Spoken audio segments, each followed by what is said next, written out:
Ladies and gentlemen, the journey for focus, clarity, and mental mastery is about to begin. Live from WSIC Studios on the shores of Lake Norman, the show that gives you the tools to think sharper, sleep deeper, manage stress, and unlock your full mental potential. This is Your Brain Matters. And now, with over 30 years of brain science, more than 70,000 brain analyses, bringing neuroscience to everyday life, here's your host, Dr. Tim Royer. Welcome, listeners. It is Thursday, and it is Your Brain Matters. Man, I am so excited about the next three episodes that we're going to do. It's going to be awesome. Absolutely. But we got to remember, we said this last week. We did. We made a declaration. It's the declaration. We had no voting, Nope. no nothing. We just No, declared didn't take it through Congress or Nope. anything like that. Uh-uh. But what we declared that 2026 will be the year of the brain. Dun, dun, dun. Don't you think? Yeah. I Yep. mean, what would happen if we all just started focusing on our brain health for this year? Just 1 year. Just do a year. it. Just do it 1 year. And I'm telling you, it is your greatest asset that you have. It's more important than your education. It's more important than your car, than your house, than your ancestry. It's the most important thing you have is your brain. Yes. And let's take care of it. Let's go. Your brain matters, right? Absolutely. And so, since we started Yes. doing this, we've Yeah. been talking about the brain every week, right? Right. And we initially started talking about breathing because honestly, if you're not breathing, your brain is not able to function. And so, of course, we had to hit that first. And we talked a lot about that. And we'll talk more about that for sure. Absolutely. But always we go to sleep second for the brain health because you cannot deny the importance of sleep for brain health. If you're just going to go look at the magazines on the magazine stand, you're not going to see that. But if you're going to look at the science, you are going to see that. And in our culture right now, we try to work around that Yeah. because we love our lights. And so we have kind of disrespected the whole idea of a circadian rhythm because we outsmarted it with a light bulb, right? Yeah. But we hurt ourselves in the long run. So we have got to get back. We have to look at the damage that's been done Mm-hmm. and then make the decision to go back to the circadian rhythm.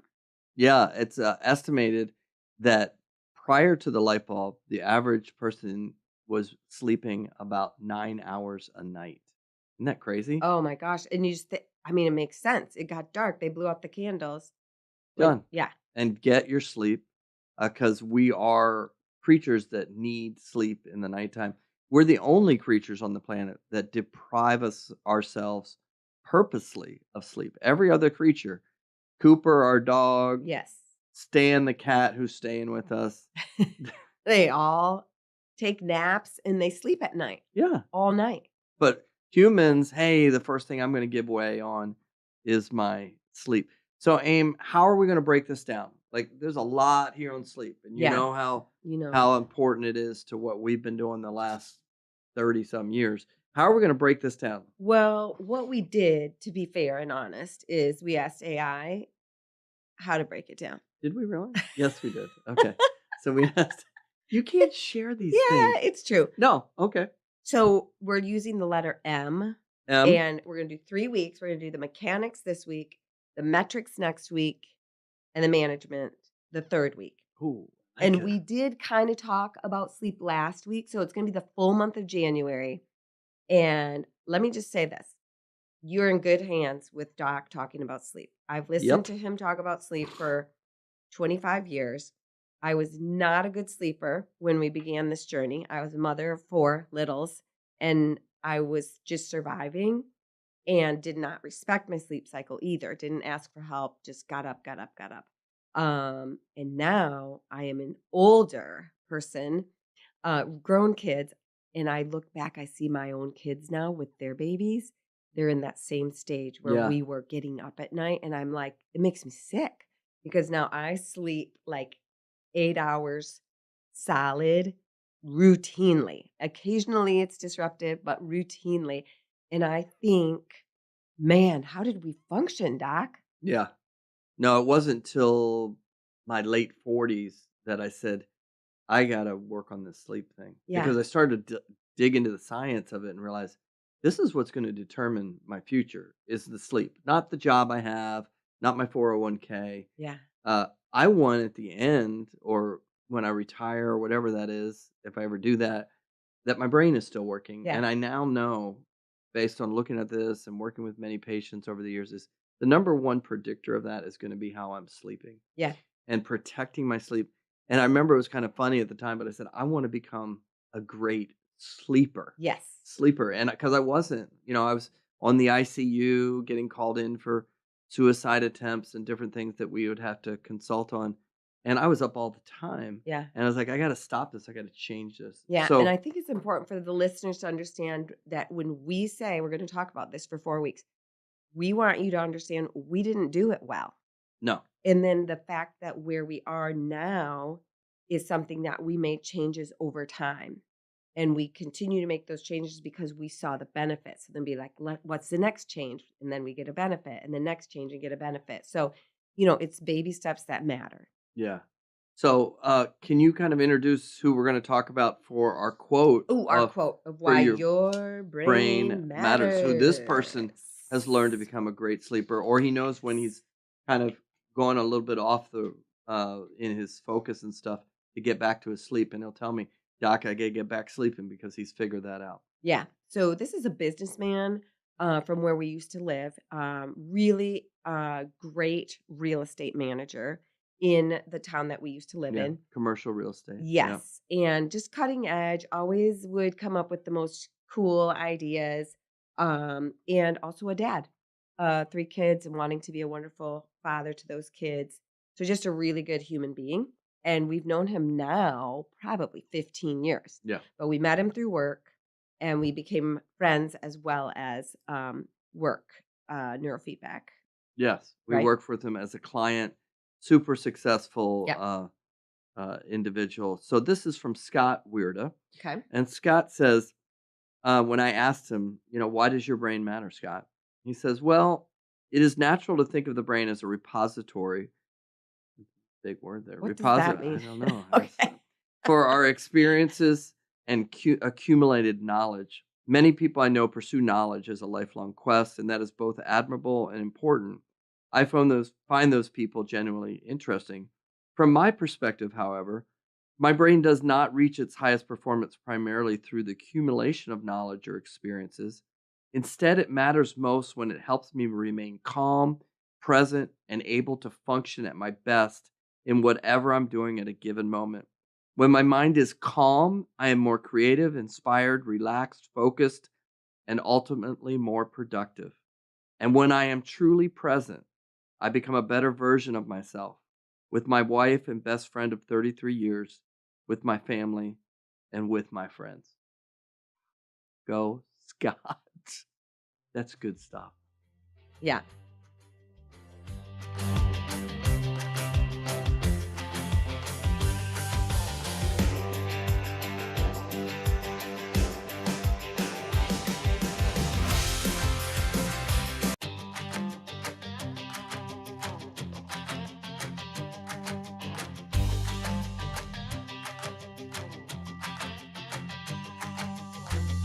Okay, welcome back. We're ready to get started with our conversation about sleep.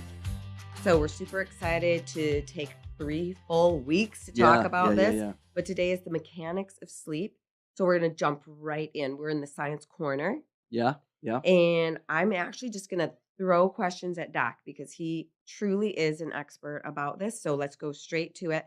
Doc, is sleep passive? Oh. That's kind of the concept is, we laid down and fell asleep and then we lost an hour. Yeah. And I can just take away from that because I need to capture from that. And I think right out of the chute, you must understand when you sleep, it is the most important work that you will do in a day. So if I ask you, "Hey, what did you do today?" and you say, "I was awake," we'd be like, "What? Stop being a smart aleck. What did you do?" But so many times when we think about what happens at nighttime, "Oh, I was just asleep. I just slept." Sleep in some cultures, the evening is the beginning of the day. And isn't that interesting? Yes. Is that's the beginning when the sun goes down.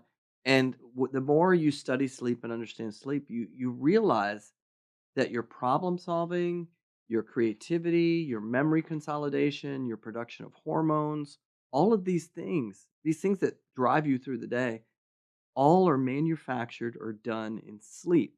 That's so funny. So, like, if you ask me that, then I should be saying, like, well, I put some of my short-term memories into a couple long-term memory Yeah. buckets, and then, like, I moved my lymphatic system along, and my glymphatic system, which cleans out your brain at night. And I could tell you, like, I organized my electrolytes and did some good metabolism, and man, it all happened in only 8 hours.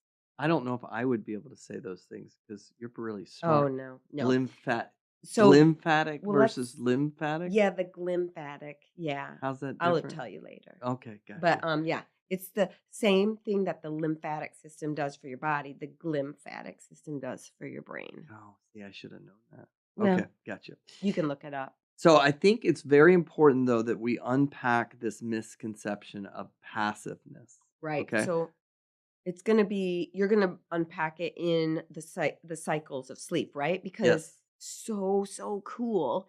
You are able to see the cycles in sleep and know what the brain is trying to do in each of those spaces.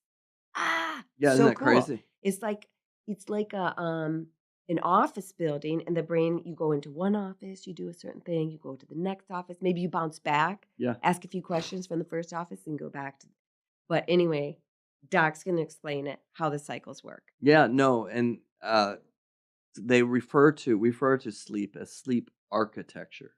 Okay, so we're in the process of finishing up a house that we're building, and it's gone through all these different phases, and it's a building process. If all the materials were just sitting on the job, that wouldn't be a building or an architecture. And sleep is an active building process that happens all night long. And this is so important because everything that's being pushed at you, I'm talking to you guys out there, that's being pushed to you about sleep is how do I sedate you to put you into a passive state? And while that may tranquilize you and put you to sleep, I'm not even going to say sleep, put you in a sedated state, you don't understand that there's so much activity that needs to happen that these sedatives are robbing you of memory consolidation. I talk about this a lot. Is the 55-year-old that walks into my office and I'm looking at their brainwaves and I can see that their sleep centers are completely trashed. Mhm. And I say to them, "So when did you start having problems with with your memory?" And they'll be like, "I didn't bring that up yet." I'm like, "Well, you're gonna tell me that, right?" "Yeah, that's why I'm here." And then I'll say, "Well, when did you start the sleep aid?" Uh-huh. Right? Right. Because I can see it. They're not doing the right construction, the right architecture in the evening, which needs to be active. Yep. And that will not happen with a Xanax or a Seroquel or these other things that are sedating your brain. Right. It's almost like those chemicals push you into one of those office spaces, Yes. and then you're stuck in there. And you're meant to go in and come out, go in another office and come out. It's meant to be, like you said, a very active process. Yes, and those cycles are basically in most humans, it's a 90-minute cycle. Okay. So you start a cycle of sleep, you cycle at 90 minutes, and then you cycle again another 90 minutes. And you do these different stages where you go from 1, 2, 3, 4 in a 90-minute cycle. And then there's something totally different, which is REM sleep. But you're kind of stepping down into these deep stages of sleep, 90 minutes and you're gonna do these about 4 to 6 times a night. Okay. And so it's very interesting. Those of you out there that wake up at 1 o'clock, 3 o'clock, whatever, you're going to find it when we're reading, and you'll learn about the metrics of this because we're going to tell you how you can actually measure this, not through a Whoop or an Aura or your Apple Watch, but the real way to measure this. You're going to find that you're waking up after one of those 90-minute cycles. So it's Yes. not the first 90 minutes. It's most likely the second 90 minutes. So 3 hours in that you're waking up, and that is measurable. So those 90-minute cycles happen 4 to 6 times a night. Then if you were going to break the sleep up, which the ideal number is right around 8 hours, okay? Like I said before the light bulb, it Yeah. was 9 hours. Yeah. Currently, the average American is sleeping about Anybody else wondering if 6 this is hours. an episode? Oh, no. They're sleeping about 6 hours, Yeah. right? And that they're not getting the full volume of at least 8 that you need, Yes. okay? So, we're getting these 90-minute cycles within the 8 hours, but let's divide it into two segments. Okay. The first 4 hours Yep. First 4 hours is when we should primarily be cycling into stage 3 and 4 sleep, which is referred to as deep sleep. Right. Right. Okay. And I know about this because this is where the body, your physical body, Yes. is repairing itself, which is a survival mechanism in and of itself. Is that you got to first take care of, metabolism and the things that are vital to your staying alive. So you got growth hormones are released, tissue repair accelerates, immune system, reboots and strengthens itself. And also that's when the brain clears up the waste. The Yeah. glymphatic. Yep. Yes. So So this is happening in deep sleep. You nailed it. A lot of the things related to your body happened first. mhm. That's why when you get through 2 90-minute cycles of this, you sometimes want to bounce up out of sleep because the body is ready to go. Or that person says, "Well, all I need is 4 hours." Well, you will be alive tomorrow because you got 4 hours, but you haven't got to the brain, which is the second half of sleep. Right. I mean, there's many, many people who stay alive on 4 hours of sleep. Yes. And they like to brag about it as well. Like you're going to have your great uncle Ned, who says his whole life he only ever slept 4 hours. So he'll either have a really poor memory or he'll also be taking long naps in the afternoon. Yeah. But you cannot have longevity in your brain if you don't have more like 7 to 8 hours of sleep. Yeah, because you need that second thing. So tell us Do you have an about Uncle Ned? No, everybody does. Uncle Ned? Who has an Uncle Ned? I don't know anybody has an Uncle Ned. He was there at Christmas, you remember? And he doesn't sleep much. I don't think we have an Uncle Ned. I don't know where she's getting this stuff. So deep sleep, we're restoring the body, and you're going to learn more about this. Is that's where we make a lot of testosterone and other hormones. That's your factory for those things. And then the last 4 hours of sleep, so you're still doing these 90-minute cycles. You're now going into REM sleep, and REM sleep, rapid eye movement, is very interesting because when you look at that in brainwave and analyzing the EEG, the electrical current in the brain is actually there's more volume or intensity during REM sleep than when you're awake. This is why the sedatives are a major problem because your brain has to be awake in a sense, not awake like wide awake, but during REM, it goes into these heightened states of alertness to store memories on the hippocampus, okay, and to store long term memories. And so that wakening, or not wakening, but extra firing in the brain is during these dreaming states, these REM sleep states that we Yeah, go to. and it's phenomenal to see it because we It's record crazy. it, and it's just like you just cranked up the electricity, and it makes you really respect what's going on in there at night. If it's using up that much electricity, the brain is working so hard and doing so many cool things during that time. Yeah, it's what happens is imagine you have a cup, like there's a cup on the table here.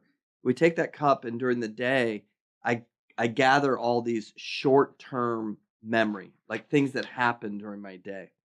Then I take that cup and during REM sleep, during rapid eye movement, dreaming states, second half of sleep, when I cycle into that, I empty out that cup and I start to etch it on the long-term memory cycles of my brain, like etching on the cave wall, Yeah. these things that will be permanent.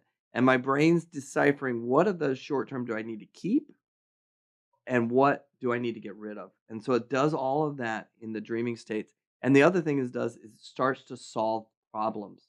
That's why Ah, that's why you wake up in the yes. morning like, "Oh, Yeah. that's the answer," right? And so the activity of problem solving is probably higher during this state than it will ever be during the day. And you're choosing when you go to 6 hours of sleep to get rid of half of the opportunity to solve problems and store memories on your brain when you deprive yourself of REM. Wow. That's a bit sobering and probably something we should think more about. Absolutely.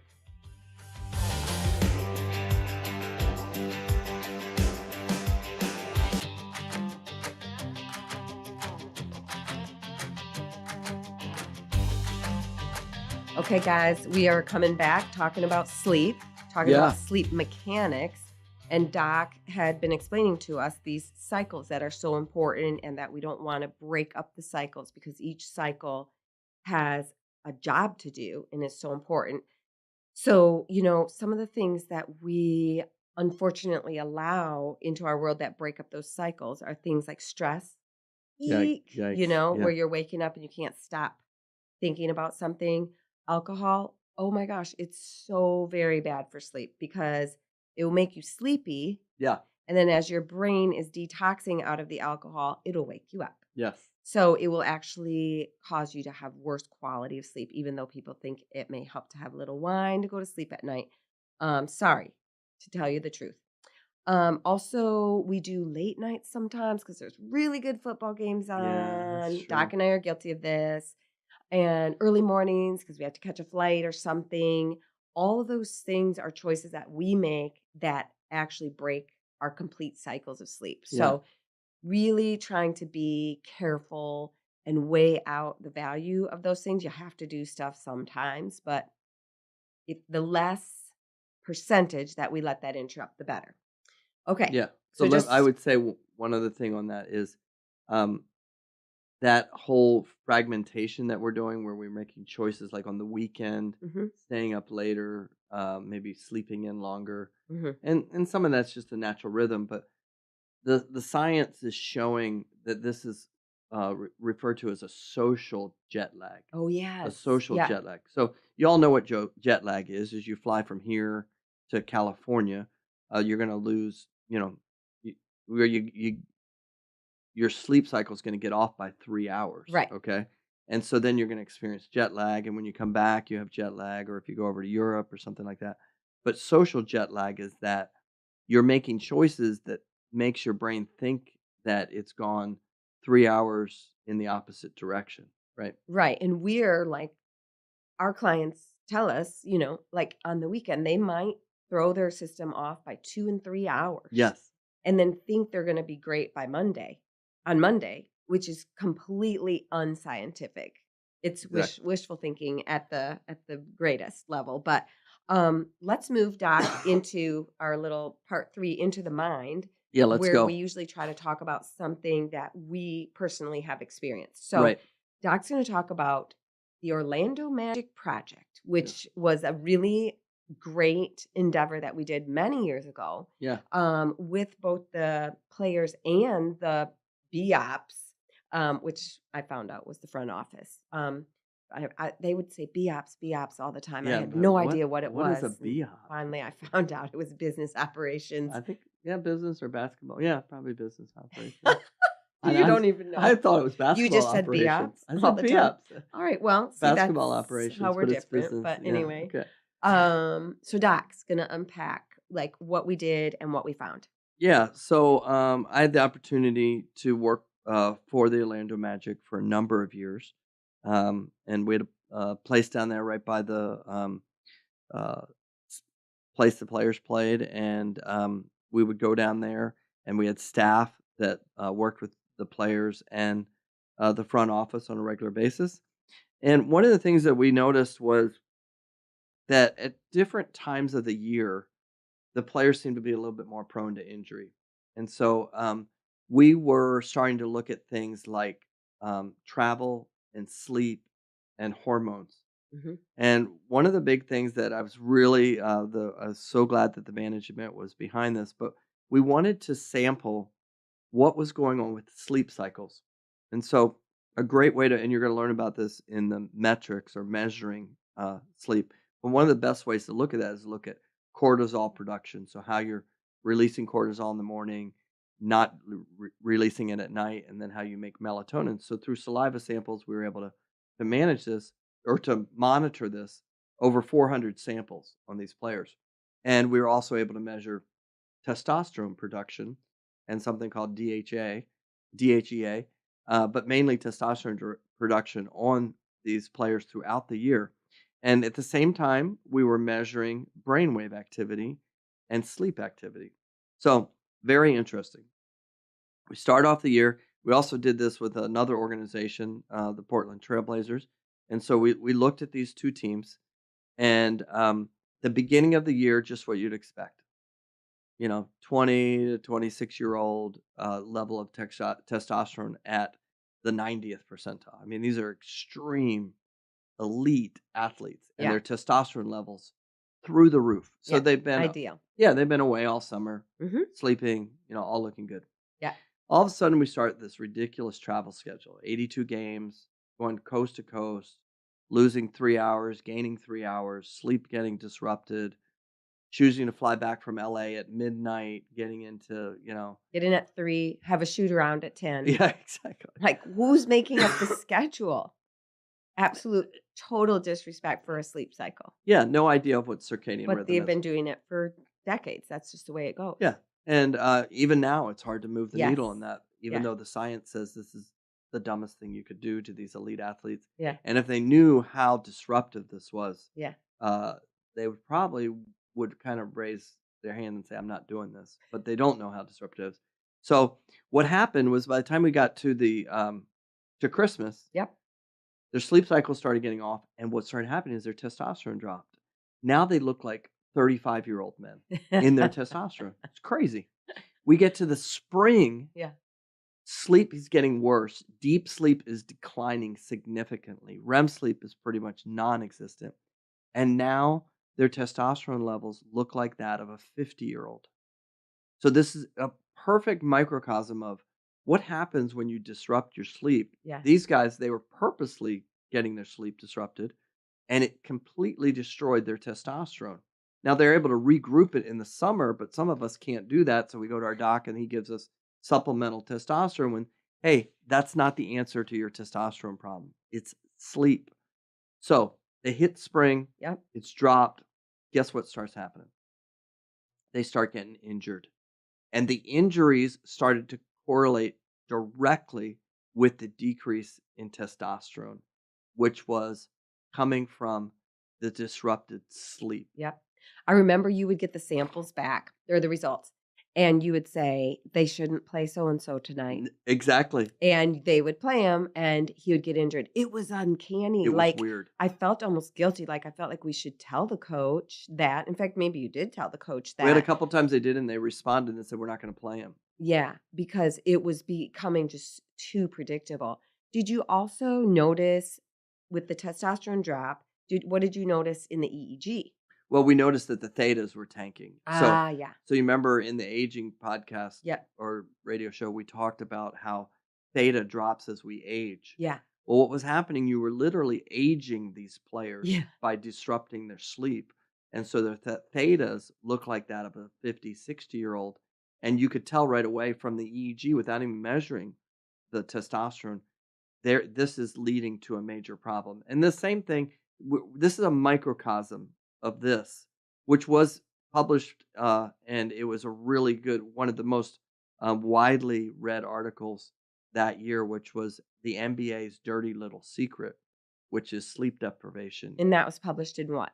I think it was in ESPN, the magazine. Oh, yeah. Yeah, that's right. And it was the second or first most widely read. But what we concluded at the end of that, when we started to see how detrimental this was on the players, that because the whole team travels, everybody does on the Yeah. plane, that this is actually, when you look at it, at a macro level, this is worse than concussion on these players because in concussion, it's just one player. But we're literally doing this with everybody on the plane. Yeah. And the whole problem was sleep disruption. Yes. Sleep disruption was leading to all these problems. Wow. That is crazy that you were losing the protective value of sleep. Yep.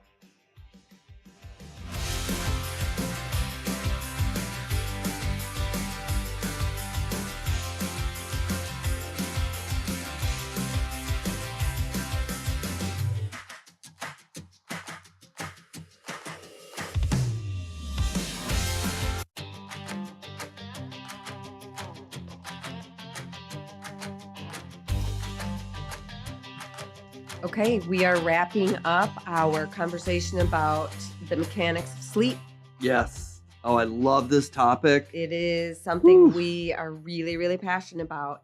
And we were just talking about the study we did with the Orlando Magic and how it was so incredibly obvious Yes. what was going on.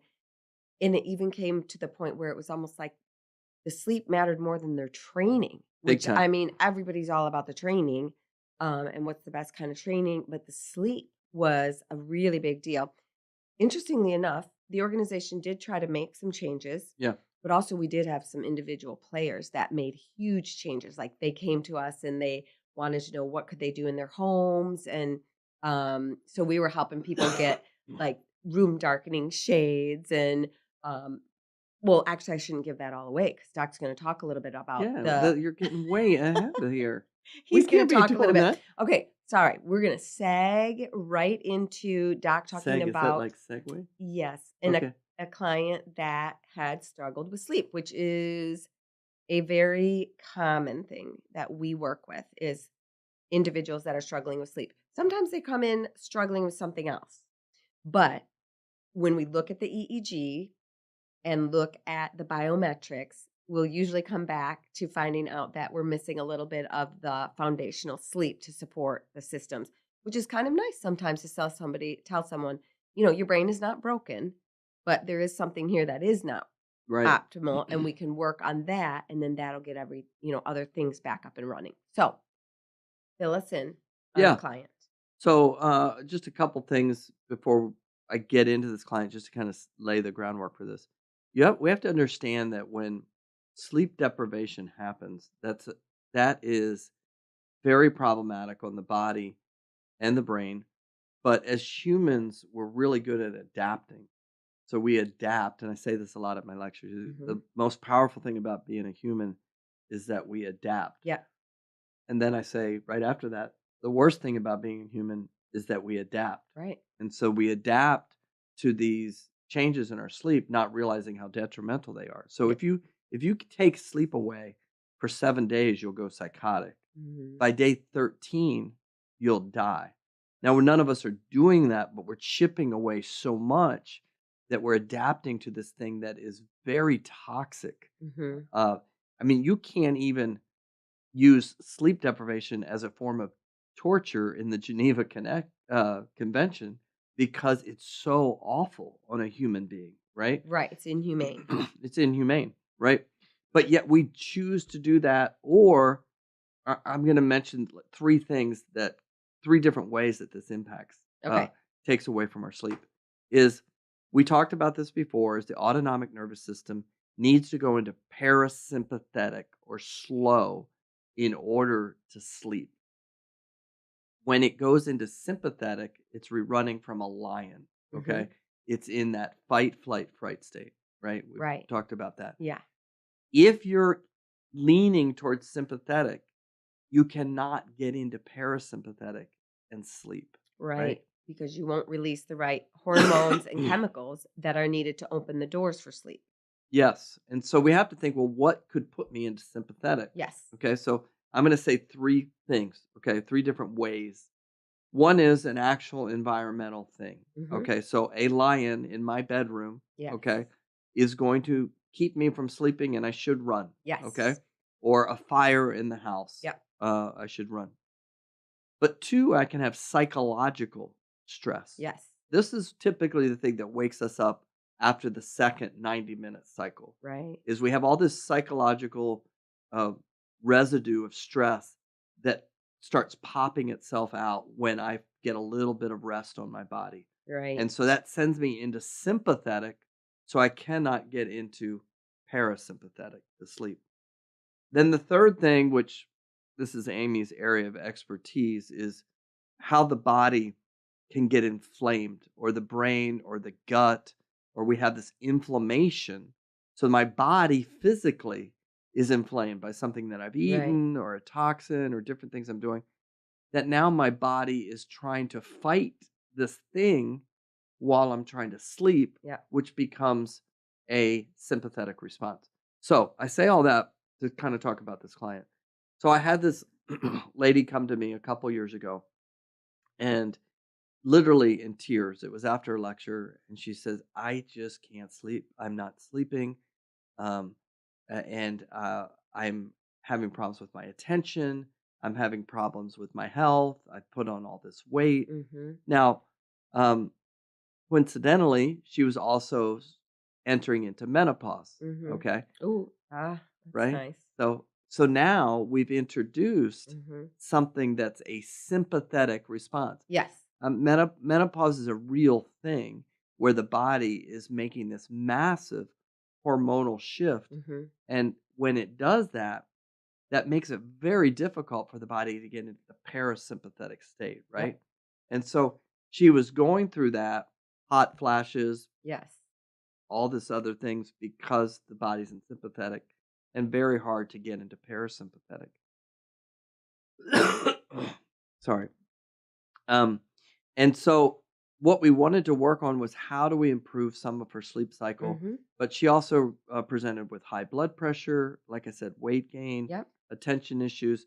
Her doctor wanted to medicate all these things, Yep. wanted to put her on a stimulant. Okay, totally backwards. Yeah. Why would you put somebody who can't sleep on a stimulant in the morning because she's not able to pay attention in the morning because she's so tired? Yeah. Right? Well, he's looking just at that one behavior at um, at 1 p.m., and he should be looking at what's going on at 1 a.m. with Mm-hmm. her. Why she's tired is because she's not getting the right amount of sleep, right? Mm-hmm. So one of the first things that we needed to do was measure, and we're going to learn about this next week. Okay. But we did multiple things to measure her sleep. Okay, not just guess by a checklist, Yeah. but look at the brain, look at those things. We're going to learn about that, look at different hormones in her body. Yeah. And then we came in and we started to work on our breathing. Okay. Okay. We know, large scale study, 16,000 people, that if you just work on the breathing for 10 to 12 weeks, you will improve sleep by 35%. Better than a medicine. That's low hanging fruit. I mean, it's right there. Yep. Started working on the breathing. We started working on her brain and looking at this stress in her brain, the high betas that we're talking about, Yep. and how to bring those down. And as we started to bring the stress down in the brain through neurofeedback, what we were able to do was the theta waves, which had dramatically declined, started to improve. Okay. That's So remember we talked beautiful. about the Orlando Yeah. study where the thetas dropped. Yeah. Well, all of a sudden, as we brought the stress down, the thetas increased, Yep. and then we started to see changes in the metrics in her sleep cycle. This was not medicating her brain to change, Mm-hmm. but this was managing what was off in the nervous system, right? Upstream. Perfect. Perfect. Now, I'm wondering if you're telling the story of me. I could have, but I wasn't telling you the story of you. Because that resonate with you? resonates with me as being, like I said before, mother of 4 littles, being awake, all that stress, what just so much going on. Sleep was so poor, and feeling then all those same things you were talking about, like brain fog and things like that.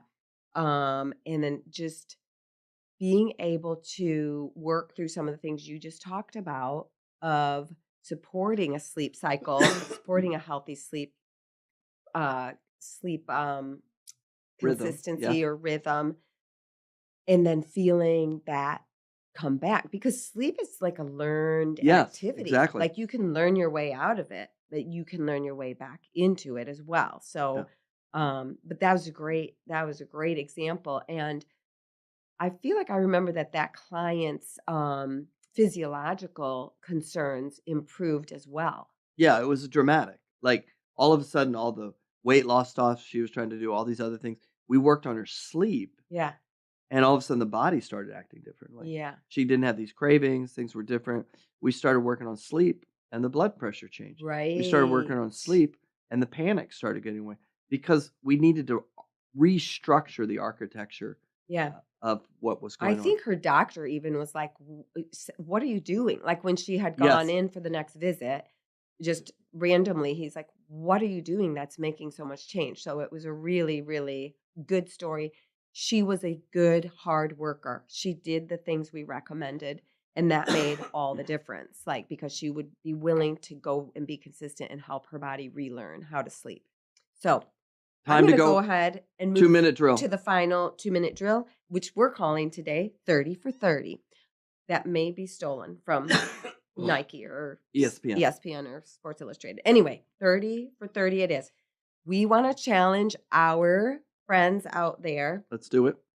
to commit to 30 more minutes allotted for sleep for 30 days. So this means you go to bed 30 minutes earlier because you're probably not going to have time to stay in bed 30 minutes longer, but you're going to lengthen whatever it is that you do for sleep.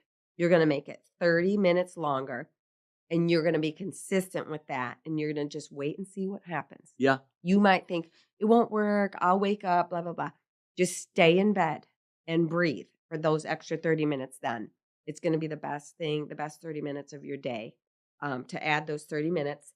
And if you love it after 30 days, then you do another 30 for 30, and you just see how far you can take it, because your body will wake when it's ready to wake. Yes. So we're really, really wanting to respect the cycle.